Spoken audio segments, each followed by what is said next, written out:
G'day guys. In today's video we're going to be looking at whether holding drive as you approach a shot, specifically from outside the arc, has an impact on how tightly the opponent defends you and whether that affects your shot in terms of their shot altering stat.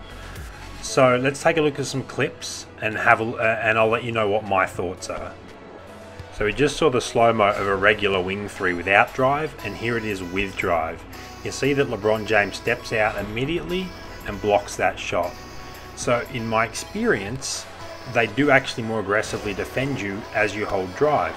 Sometimes that's to your advantage though, as in this case they aggressively go for that steal, which leaves you wide open to make that shot. I thought this would be across the board. I haven't really put too much thought into it or ever tested it before, but I just always felt that holding drive ensured that the defensive pressure was higher. It didn't necessarily stop you from making shots, but you saw there two defenders went to block that or contest it as I was putting that shot up, and this regular wing shot on the other side of the arc was less defended.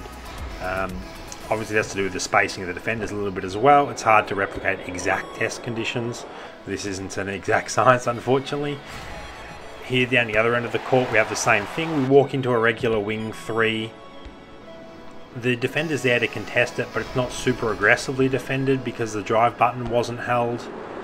And then as we try again with Finley, trying to replicate the same thing,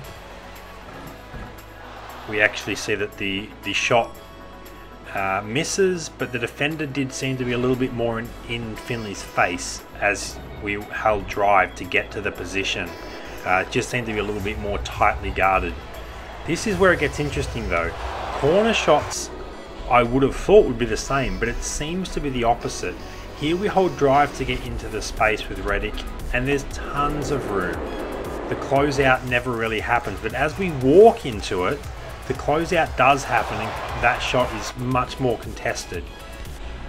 This is a little bit counterintuitive if we're thinking about what's happened with the other areas around the arc, but maybe given the fact that you've got to contest with the baseline and the sideline, this makes a little bit more sense.